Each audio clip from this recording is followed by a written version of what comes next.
नमस्ते। आज हम अर्थालंकार का सेकंड जो भेद है रूपक अलंकार, इसके विषय में जानेंगे कि रूपक अलंकार क्या होता है और रूपक अलंकार की पहचान हम किस प्रकार कर सकते हैं। तो इसकी परिभाषा के विषय में हम जानेंगे। इसकी परिभाषा है कि जहाँ गुण की अत्यंत समानता के कारण उपमेय में उपमान का अभेद आरोपण हो, मतलब कोई भेद ही ना रहे वहाँ पर उपमेय और उपमान में, तो वहाँ रूपक अलंकार होता है। जैसे कि उपमेय और उपमान, जैसे आपने उपमा अलंकार में पढ़ा था कि वहाँ पर सा सी से का प्रयोग होता है, लेकिन यहाँ ऐसा नहीं है। यहाँ पर उपमेय और उपमान में कोई भेद ही अंतर ही नहीं रहता, वहाँ पर समानता नज़र आती है। तो उपमेय क्या है? जिसकी तुलना की जा रही है और जिसकी समानता की जा रही है और जिसके साथ की जा रही है वो है उपमान। दूसरे शब्दों में हम कहेंगे कि उपमेय उपमान को एक समान बना देता है, वहाँ अंतर ही नहीं रहता। उपमेय उपमान में जहाँ अंतर ही नहीं रहता और दोनों को समान बना देता है, इक्वल, तो दोनों में कोई भेद ही नहीं रहता, तो वहाँ पर रूपक अलंकार होता है। अब आप उपमा अलंकार में भी आप पढ़ चुके हैं कि उपमेय क्या होता है, जिसकी तुलना की जाती है और जिसके साथ तुलना की जाए वह उपमान होता है। तो इसको हमें इसमें भी याद रखना होगा। तो उपमेय और उपमान के विषय में हमें पता होना चाहिए कि उपमेय क्या है, उपमान क्या है। उपमेय जिसकी तुलना की जा रही है और जिसके साथ की जा रही है उसे उपमान कहते हैं। तो आगे इसका हम उदाहरण लेते हैं। उदाहरण है हमारा फर्स्ट, पायो जी मैंने राम रतन धन पायो। अब यहाँ उपमेय क्या है?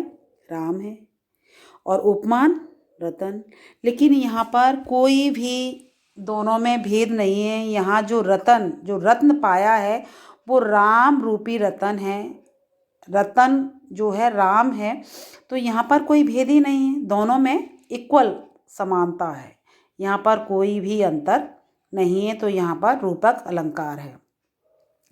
अधिकांश क्या होता है कि यहाँ पर आपको रूपक अलंकार में योजक चिन्ह भी नज़र आएगा। कभी कभी ऐसा भी होता है कि योजक चिन्ह ना आए, लेकिन अधिकांश यही देखा जाता है, तो हम इस तरह से भी पहचान कर सकते हैं।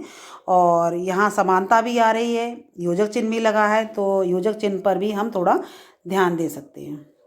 आगे सेकंड हमारा एग्जाम्पल है कि चरण कमल बंदो हरिराई। अब यहाँ पर भी चरण कमल दोनों में समानता है, यहाँ कोई भी अंतर नहीं है। तो उपमेय चरण और उपमान कमल। जो चरण हैं वो कमल हैं, मतलब उनमें कोई ही अंतर ही नहीं है। जो चरण हैं वो बिल्कुल कमल हैं, तो यहाँ पर कोई भी भेद नहीं है, दोनों में पूरी तरह से समानता दिखाई गई है, तो यह रूपक अलंकार है। तीसरा भेद है हमारा, मैया मैं तो चंद्र खिलौना ले हूँ। अब यहाँ ले हूँ मैया, ये क्या है? ये ब्रज भाषा का प्रयोग किया गया है और इसमें जो सूरदास का ये जो पद है, इसमें जो श्री कृष्ण जी के जो बचपन है उसके विषय में बताया गया है कि वो अपनी माँ से एक चंद्र रूपी खिलौना जब मांगते हैं तो कहते हैं मैया मैं तो चंद्र खिलौना ले हूँ, और उसके लिए वो हट करते हैं।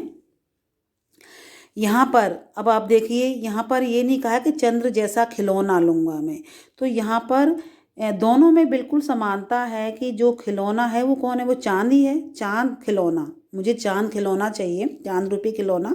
तो यहाँ उपमेय है, वो चांद है, चंद्र है।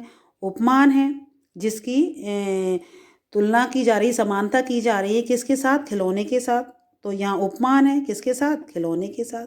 और ये समानता जो नज़र आ रही है, तो यहाँ भी रूपक अलंकार है और योजक चिन्ह का भी यहाँ प्रयोग हो रहा है। आगे जो एग्जाम्पल है हमारा, सुख चपला सा, सुख चपला सा दुख घन में उलझा है चंचल मन कुरंग।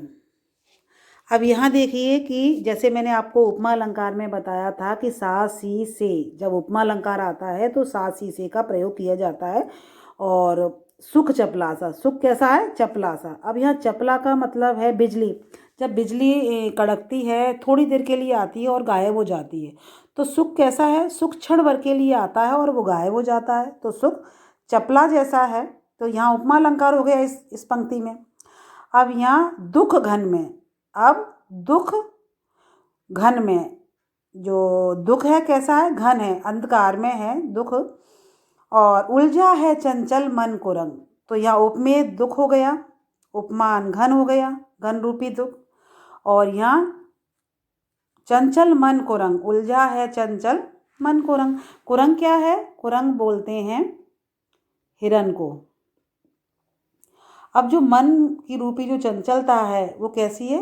हिरण जैसी। जो हिरण रूपी जो मन की चंचलता है वो घन रूपी दुख में उलझा हुआ है। तो यहाँ पर जो मन है वो उपमेय है और कुरंग है वो उपमान है। तो यहाँ देखिए, यहाँ आपका इसमें उपमा अलंकार भी आ गया और इसमें ये दो रूपक अलंकार भी आ गए। जैसे आपका एक ये है और एक दुख घन में। तो इस तरह यहाँ भी रूपक अलंकार हुआ। आगे इसके बाद हम उत्प्रेक्षा अलंकार के विषय में समझेंगे। धन्यवाद।